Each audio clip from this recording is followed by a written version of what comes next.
अस्सलाम वालेकुम व्यूअर्स। आज के इस ट्यूटोरियल में हम जावास्क्रिप्ट के अंदर किस तरह से इवेंट्स को हैंडल किया जाता है और स्ट्रिंग्स को किस तरह से मैनिपुलेट किया जाता है, यानी स्ट्रिंग्स के अंदर किस तरह से चेंज लाया जा सकता है, उसको स्टडी करने जा रहे हैं। तो वीडियो शुरू करने से पहले तमाम दोस्तों से गुजारिश है हमारे चैनल को सब्सक्राइब करें, बेल आइकन दबाना मत भूलें ताकि आने वाले ट्यूटोरियल आपको मिल सकें। तो हमारी वेबसाइट learncodeweb.com के ऊपर एक पोस्ट जिसका टाइटल है handle events and manipulate string using JavaScript. तो इस पोस्ट में आपको स्टेप बाय स्टेप सब बताया गया है कि किस तरह से आप इवेंट्स को जावास्क्रिप्ट के अंदर हैंडल कर सकते हैं।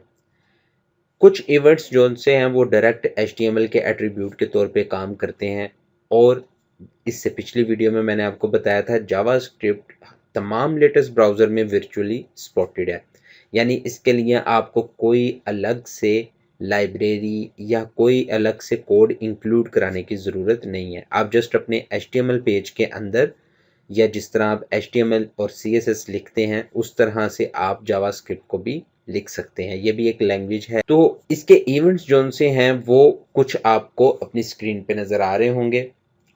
इवेंट्स की कुछ कैटेगरीज हैं। जर्नल जोन से हैं वो माउस इवेंट है, कीबोर्ड इवेंट है, फॉर्म इवेंट है, डॉक्यूमेंट और विंडो इवेंट है। माउस इवेंट में यानी आपके जो माउस की जितनी भी कीज़ हैं उन तमाम के इवेंट्स आप कॉल पे इसके अंदर कॉल कर सकते हैं। कीबोर्ड के जितने भी बटन हैं इनकी भी इवेंट्स कॉल हो सकते हैं। फॉर्म के जितने भी प्रोसेसेस हैं, जो HTML का फॉर्म है वो।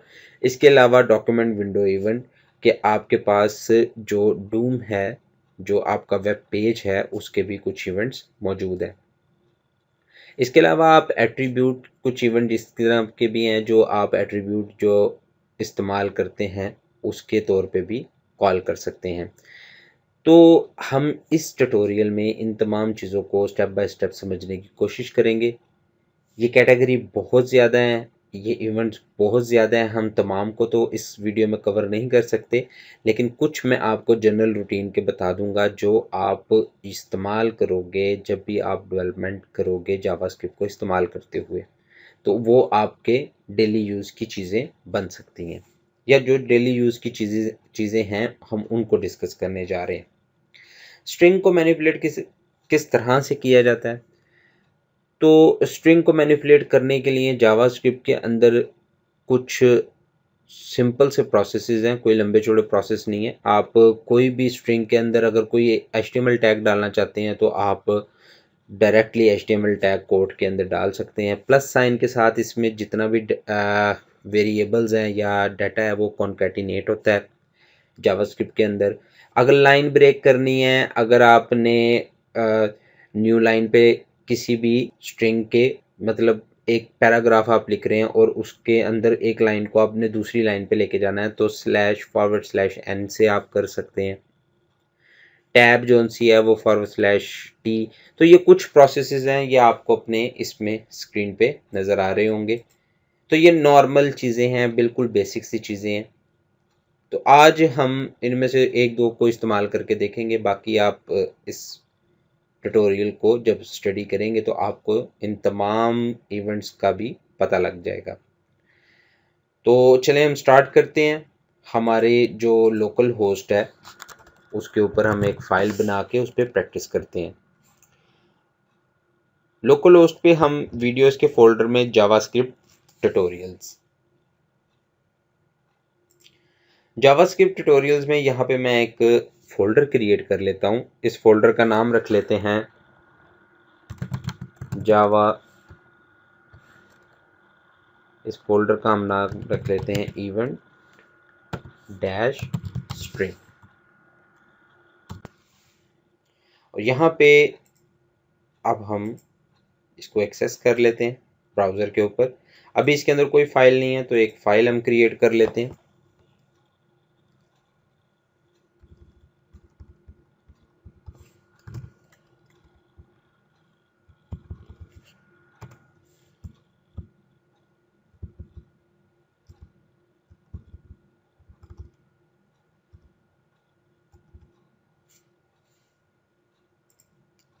अभी इसके अंदर कोई फाइल नहीं है, हम एक फ़ाइल क्रिएट कर लेते हैं। यहाँ पे मैं एक फ़ाइल क्रिएट कर लेता हूँ। इस फाइल का हम नाम रख लेते हैं index.html। इसको मैं ओपन कर लेता हूँ।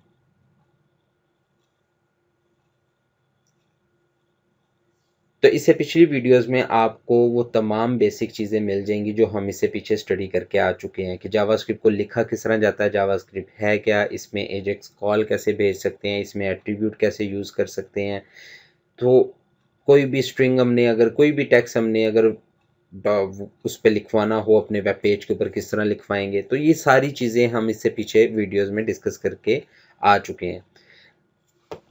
इस वीडियो में हम स्टार्ट करते हैं डायरेक्ट इवेंट को हैंडल करना।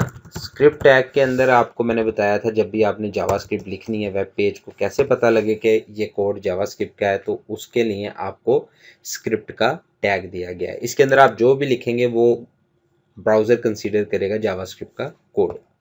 सबसे पहले हम एट्रीब्यूट आते हैं HTML के। ये एक बटन है, इसके ऑन क्लिक का पहले मैं इवेंट लेता हूँ alert.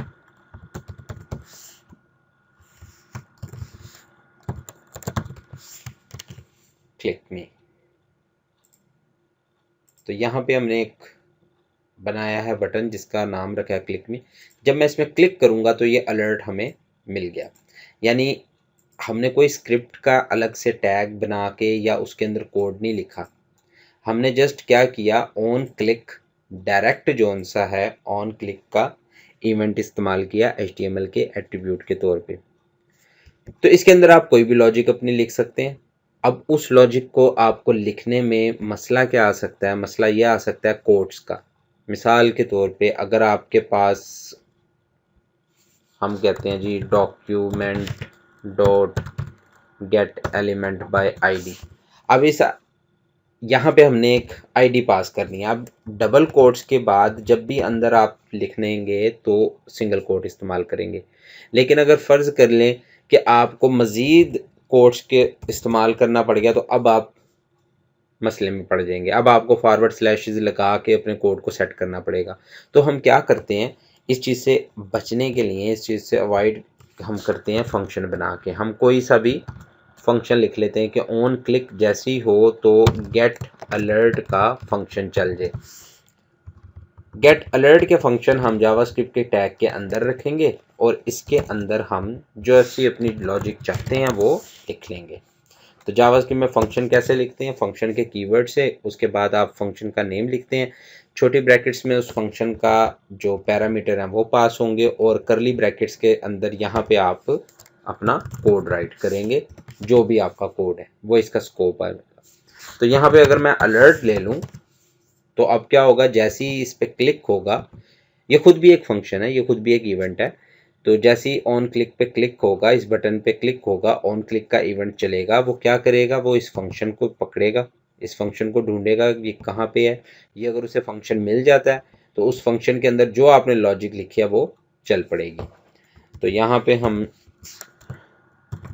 Hi I am button, तो अब इसको चला के देखते हैं। तो ये हमारे पास चल गया हाय आई एम बटन। तो ये था हमारे पास ऑन क्लिक। इसी तरह ऑन ब्लर,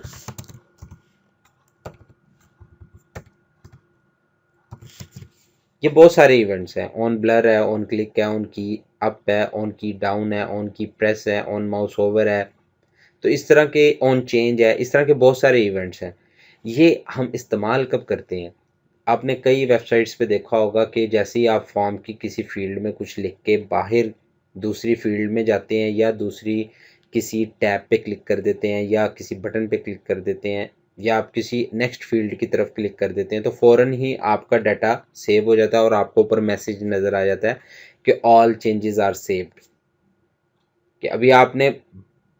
और ऐसे फॉर्म भी होते हैं जिन पे सेव का बटन ही नहीं होता, आप जस्ट उस पर काम करते जाए, डाटा ऑटोमेटिकली सेव होता रहता है। तो वो होता कैसे है, वो एजेक्स के थ्रू क्या होता है और उसमें होता क्या है, यही फंक्शन कॉल हो रहा होता है ऑन ब्लर का, कि जैसे ही यूज़र एक फील्ड से दूसरी फील्ड की तरफ मूव करे तो पिछली फील्ड का डाटा जो सा है एजेक्स के थ्रू सेंड कर दिया जाता है सर्वर पे, और सर्वर पे वो जाके डाटाबेस के अंदर सेव कर देता है।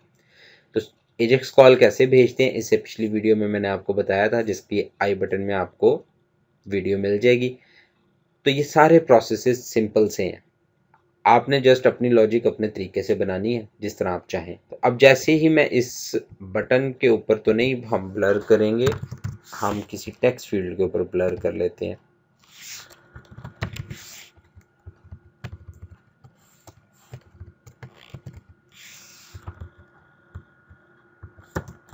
हम यहाँ पे बटन भी रहने देते हैं। ये बटन यूजलेस है, बस जस्ट आपको समझाने के लिए, अभी इसका कोई यूज़ नहीं है। हम जस्ट क्या करेंगे, ब्लर करेंगे। ये मैं इस फील्ड के अंदर अभी एक्टिव हो गया। जैसे ही मैं टैब का बटन दबाऊंगा या बाहर विंडो पे कहीं पे क्लिक करूंगा तो क्या होगा, मेरे पास वो इवेंट ट्रिगर होना चाहिए। मैंने टैब का बटन दबाया, वो इवेंट ट्रिगर हुआ ऑन ब्लर का। अब यहाँ से फोकस हट के बटन के ऊपर जा चुका है। मैं इसको ओके करता हूँ तो आपको बटन एक्टिव नज़र आ रहा है। इसी तरह अगर मैं इसके ऊपर क्लिक करता हूँ और बाहर कहीं पे क्लिक कर देता हूँ तब भी ये इवेंट क्लिक हो जाएगा। तो ये बेसिकली हमारे पास ऑन ब्लर है। इसी तरह ऑन की अप है, जैसे जैसे आप लिखते जाए साथ साथ डाटा सेव होता जाए। तो ये मल्टीपल आपके पास इवेंट्स हैं, और ये सारे इवेंट्स हमारे पास HTML एट्रीब्यूट में भी मौजूद हैं, और ये सारे के सारे इवेंट हमारे पास जावास्क्रिप्ट के डायरेक्ट कोर कोड में भी मौजूद हैं। तो जैसे आप मुनासिब समझे वैसे इस्तेमाल कर सकते हैं। इसके बाद स्ट्रिंग की मैनिपुलेशन है। स्ट्रिंग की मैनिपुलेशन में हम सिंपल आपको मैं समझाता हूँ। जैसे ये हमारे पास स्ट्रिंग है। अब इस स्ट्रिंग में मैंने लिखना है, लेट्स सपोज हाय ज़ैद, ये लिखना है ज़ैद इज़ अ सन ऑफ, कुछ और लिख लेते हैं,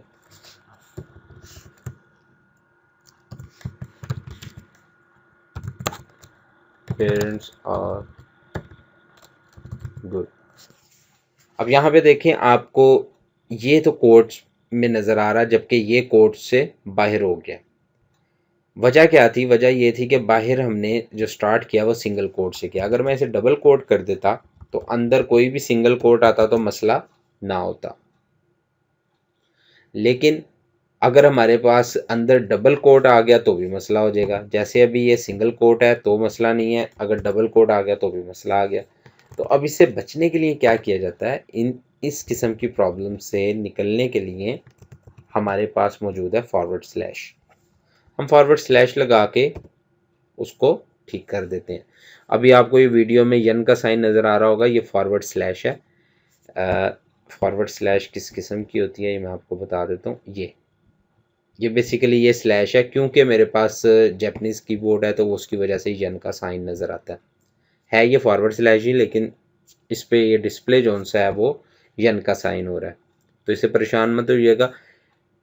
parent forward slash S comma S. अब ये एक स्ट्रिंग बन गई। यहाँ पे हम क्या करते हैं, स्लैश टी कर देते हैं और इसको मैं कर देता हूँ डॉक्यूमेंट डॉट राइट, कि जो भी इस फंक्शन के अंदर जब ये फंक्शन ट्रिगर होगा तो इसके अंदर ये प्रिंट होता हुआ हमें नज़र आ जाए यहाँ पे। तो ये आपके पास प्रॉपर पेरेंट्स वो स्लैश वगैरह कोई भी नज़र नहीं आ रही। इसी तरह जब हम URL बनाते हैं तो URL हम डायरेक्ट भी बना सकते हैं।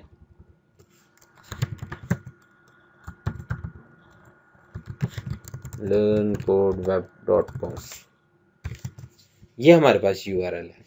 तो URL का तो मसला कोई भी नहीं है, URL हमारे पास डायरेक्ट बन जाता है। अब अगर आपने पाथ बनाना है, पाथ और URL में डिफरेंस क्या है, URL ब्राउज़र पे चलता है, पाथ जोन सा है वो हमारे पास ये पाथ है, ये पाथ है। सर्वर के किस फोल्डर में या किस जगह पे आपने आप या आपके सिस्टम, सिंपल मैं कह देता हूँ कि सिस्टम के अंदर किस जगह पे, किस फोल्डर के अंदर आपके पास डाटा पड़ा हुआ है। जैसे मिसाल के तौर पे आपने वीडियोस अपलोड करनी है, एक ऐसा स्क्रिप्ट है जो क्या करता है, आपकी वीडियोस मल्टीपल अपलोड करता है। तो तमाम डेवलपर्स बेस्ट प्रैक्टिस है वो यही है कि वो उन तमाम वीडियोस या इमेजेस को क्या करते हैं, सर्वर के ऊपर कहीं ना कहीं सेव करते हैं। तो उसके लिए क्या ज़रूरत होती है, उसके लिए हमें पाथ की ज़रूरत होती है। अब पाथ अगर हम यहाँ पे डालें, अब इसका बिहेवियर देखते हैं।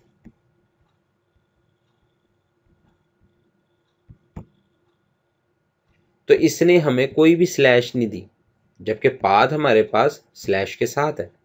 ये स्लैशेस डली हुई हैं लेकिन नज़र नहीं आ रही, क्यों? क्योंकि वन जो फॉरवर्ड स्लैश है वो तो अभी हमने डिस्कस किया कि वो कंसीडर नहीं होती, वो हमें डिस्प्ले में नज़र नहीं आता। तो यहाँ पे तमाम जगह पे डबल फॉरवर्ड स्लैश डलनी चाहिए थी।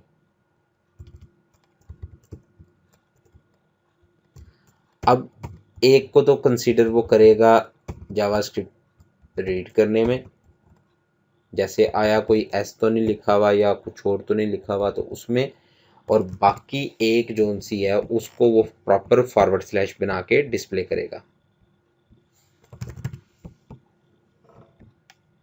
तो अब आपके पास ये फॉरवर्ड स्लैश के साथ प्रॉपर एक पाथ बना हुआ नज़र आ रहा है। तो ये हमारे पास बेसिक चीज़ें हैं जिसको हम अपनी डेली लाइफ में इस्तेमाल करते हैं। इसमें कोई मुश्किल चीज़ नहीं थी, इसलिए मैं इस पे ज़्यादा अपना वक्त भी नहीं लगा रहा और आपको समझाने की भी ज़्यादा डेप्थ में नहीं जा रहा। ये बिल्कुल सिंपल सी चीज़ें हैं। इवेंट जोन से हैं वो इवेंट नाम से ही ज़ाहिर है, on click, on blur, on की अप, ऑन की डाउन, ऑन माउस ओवर। तो ये अपने नेम से ही ज़ाहिर है कि ये इवेंट करेंगे क्या। जब आप माउस ओवर करेंगे तब वो इवेंट चलेगा, जब आप क्लिक करेंगे तब वो इवेंट चलेगा, जब आप ऑन चेंज करेंगे, कोई भी वैल्यू चेंज करेंगे तब वो इवेंट चलेगा। तो ये अपने नाम से ज़ाहिर है, इसलिए इनको हमने एक दो को ही बना के देखा है, बाकी सिंपल है। आप अगर खुद प्रैक्टिस करें तो ज़्यादा अच्छा रहेगा। ऑन चेंज जोन सा है वो ज़्यादातर हम इस्तेमाल करते हैं सेलेक्ट बॉक्स पे, सेलेक्ट का जो टैग है HTML का, उसके ऊपर कि कोई भी वैल्यू चेंज हो, या रेडियो बॉक्सेस पे या चेक बॉक्सेस पे कि जैसी कुछ वैल्यू चेंज हो तो हमें पता लग जाए। बाकी जो इवेंट्स हैं वो हम जिस तरह चाहे इस्तेमाल कर सकते हैं। तो ये बेसिक हमारे पास आज का ट्यूटोरियल था। उम्मीद है आपको वीडियो पसंद आएगी। हमारे चैनल को सब्सक्राइब करें, बेल आइकन दबाना मत भूलें। मिलते हैं अगली वीडियो में। अल्लाह हाफिज़।